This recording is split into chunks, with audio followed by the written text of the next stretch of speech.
So everything you thought you knew about Batman, throw it out the window, because this version right here, a version that hails from a universe created by Darkseid himself, shakes up the Batman lore to its very core. And the first clear-cut example we see of this is Alfred, as in this universe here, he is in no way, shape, or form related to Bruce Wayne Batman. Instead, he is a full-on spy/mercenary, not a butler, and as being an older man, as he finally arrives back to Gotham after many years, he comes in for a mission, but notices how the entire city seems to have changed. Arriving at his safe house with all of his weapons, he then gets updated about what his mission is.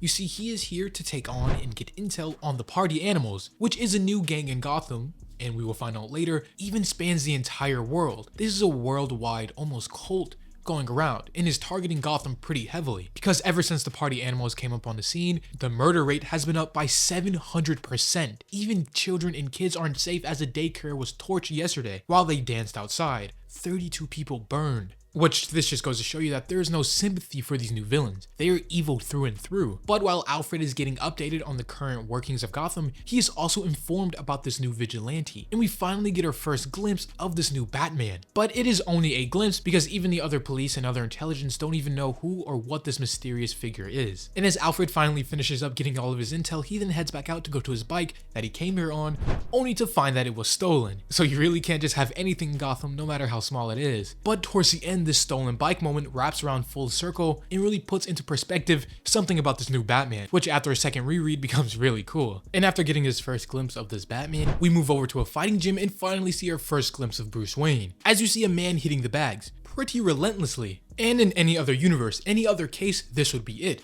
This would be our Bruce Wayne, but not in this case, as this is the absolute universe, and this Bruce Wayne needs to be absolute in every aspect, including absolutely huge, as we cut over and see the real Bruce Wayne, a 6'6", 250-pound beast of a man. And while we see Bruce Wayne, who in this universe is still pretty young, only being 23 I believe, but as he starts to train and hit the heavy bag, he even starts thinking back, having flashbacks about a certain point in time with him being with his father at a zoo trip, in which we find out no, his father wasn't some sort of billionaire businessman. Instead here, he's just an English teacher. But of course, anything involving a child Bruce Wayne and his parents never ends well, as something happens during the flashback which absolutely enrages Bruce, causing him in the present moment to lash out, splitting the heavy punching bag in two, off of pure strength alone. And as we see the owner of the gym, Waylon Jones, who in main DC canon is the Killer Croc, we see him talk to Bruce Wayne, obviously not thrilled about more of his equipment being broken. We also find out that Wayland is a childhood friend of his, because of course this version of Bruce Wayne isn't some sort of billionaire orphan. No, he was a normal working class man, growing up normally with everybody else in Gotham. And because of this, we see his friend circle consists of a few names you might recognize: Edward Enigma,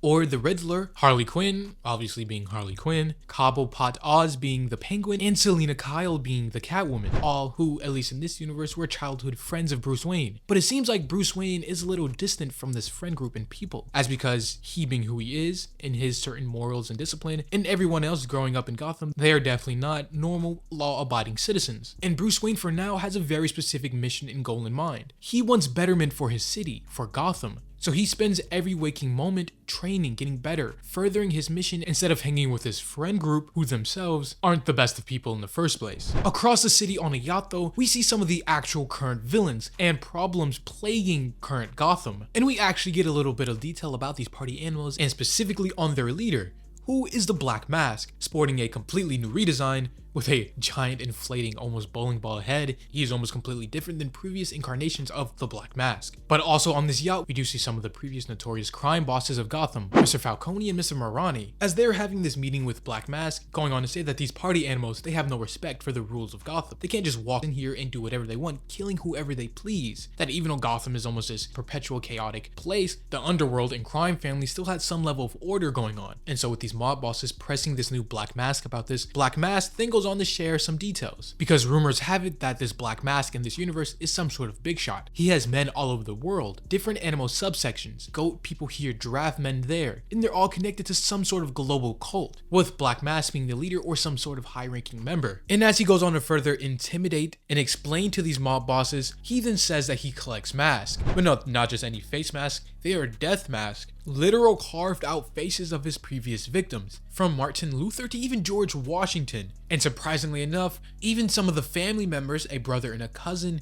to these mob bosses here. And Black Mask goes on to say that he is going to be adding their faces to his collection as he goes on to brutally take them out, just showing you that no one in Gotham is safe, not even the other villains and underground mob bosses themselves. Immediately over the next day though, we then see Jim Gordon, who is currently mayor of Gotham, leading a meeting as he tries to discuss this animal party problem. Because this issue is so widespread and violent, they might even lose the city if the mayor and police can't do anything to stop them. And ironically, just then when they're having this press meeting over the party animals, we see the party animals themselves barge in, crash his party specifically looking to kill Jim Gordon and everybody present. As they start to shoot in and fire in the building, hitting and actually wounding Jim Gordon. But before they can actually finish a job or do any more permanent damage to anyone else there, we then see the party animals here get snatched back out because something or someone intervened, slamming them back on the outside of the courthouse while Alfred is up at a vantage point just watching, as he has strict orders not to intervene and only gather intel. But no, it wasn't just those 3 party animals, there was an entire army outside. And of course, the person that intervened was none other than Bruce Wayne,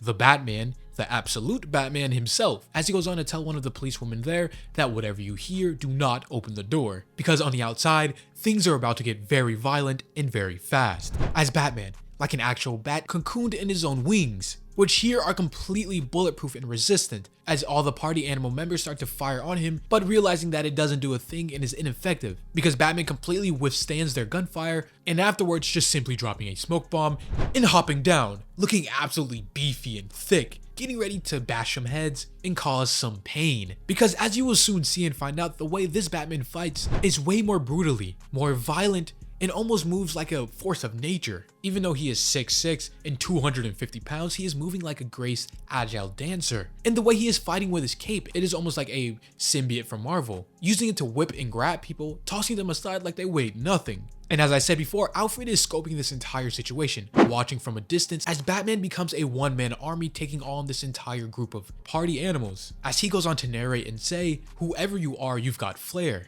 But let's see what you can really do. You're fast, steady, and above all, focused. You've been waiting for this, haven't you? You're trained, mixed martial arts, Muay Thai, Brazilian Jiu-Jitsu, but you're a striker above all, brutal yet precise. You're sending a message, but you're enjoying it too." As you see Batman literally pull out his horns from his cowl, using it as makeshift batarangs and knives, stabbing and maiming people. But Alfred even goes on to comment on this, saying, "So bloody, yet you miss each artery by just enough. No fatalities, not at all, not once." Just showing you that even though this Batman is, well, definitely more brutal and more violent, above all, he's still Batman and still has his iconic and almost unshakable no-kill rule. But we might even see this rule be tested as a big guy comes up trying to intimidate Batman, which this guy just seems to be the mini-boss here, going on to say, "My hands have killed more people than you can even count. Now I'm going to give you one chance to surrender and get out of our way." But of course Batman, being the bigger and badder guy, says nothing as he pulls out some sort of lightsaber looking weapon from his belt, attaching it to the bat symbol on his chest, making his very own bat axe. So yes, as cool as this is,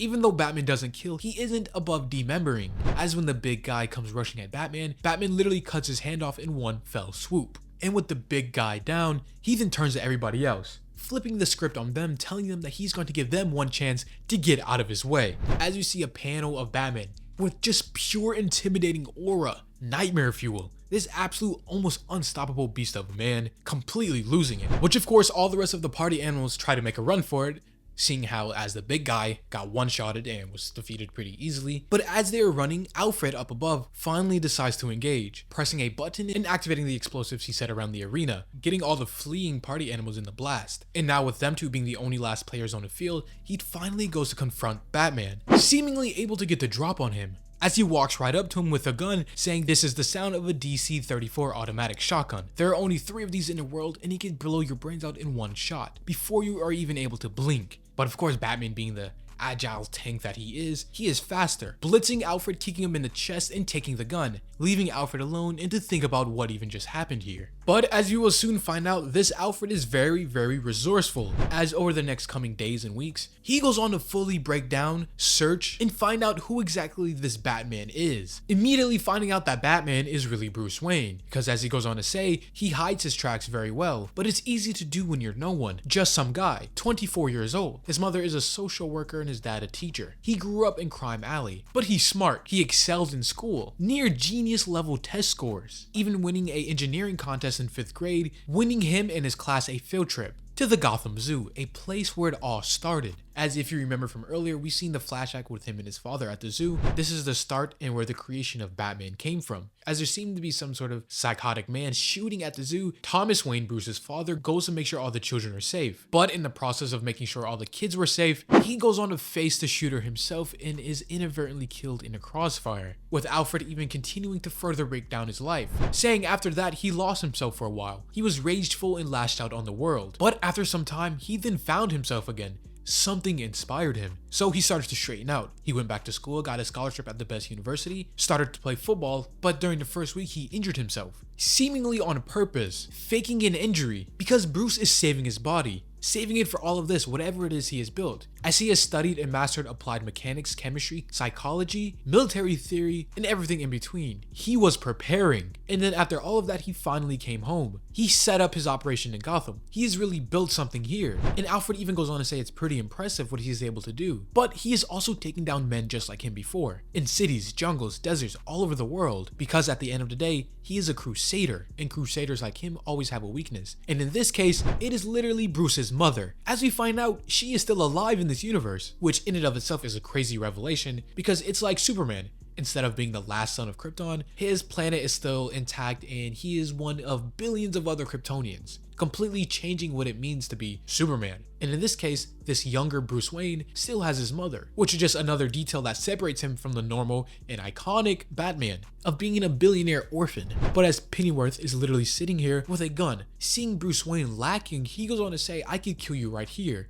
In front of her. It would be easy. It's what I should do. But at the end of the day, you're just a kid. But this doesn't mean he is going to stop coming after Bruce Wayne, this Batman. Instead, he's going to do it on different terms. As we cut over to later that evening, as you see Batman in a tower high above the clouds in his makeshift hideout, going on to analyze this party animal threat and even some of the skull masks that he gathered from the giant battle before, he is then interrupted by the arrival of Alfred, as Alfred has successfully tracked him down here, going on to say pretty smart, hiding out in the top of these buildings. All of the top floors are owned out by companies who never use them. Just hollow investments. But I am closing you down now. And then we see Batman finally confront Alfred, but this absolute Batman here is using his shotgun from earlier, which, as Alfred has said before, is very deadly. But it seems Alfred is trying to call out his bluff, telling him to put the gun down, give it back to him, how the Batman is no killer. Unfortunately for Alfred though, it seems he has made a wrong judgment call as Batman fires the weapon, hitting Alfred point blank in the head. As immediately after he shot the weapon, he then tries to make his escape.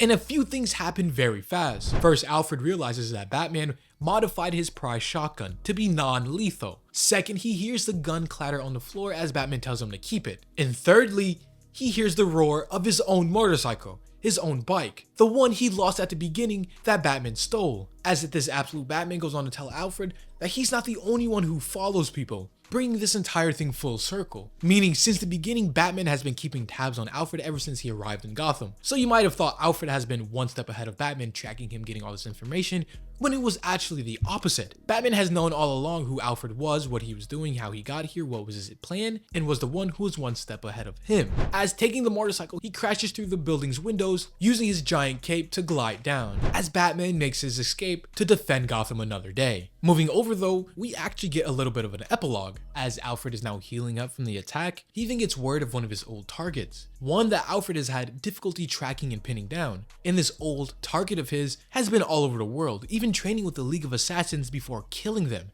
and now currently is in the wind. And as we see, this mysterious man has a name, Jack Arthur, currently one of the 30 richest people on the planet. And one thing to know about this Mr. Arthur is that you shouldn't joke around him. Why? Because there are rumors that this guy never laughs, not once or ever. That's why he has a nickname, the Joker. So yes, it seems like this universe's Joker is very, very different from the normal Prime Universe version, as he is almost given the role of pre-Batman Bruce Wayne, billionaire man traveling the world, studying from people getting better, but instead he is still the same psychotic killer that he normally is. And how will this dynamic between this Joker and this Batman, and even throwing Alfred in the mix, get further explored? We don't know yet, as this issue comes to a close. If you've enjoyed this video, leave a like, or even subscribe if you're new to the channel and like this type of content. As always, this is the Hero Informer, and thank you for watching.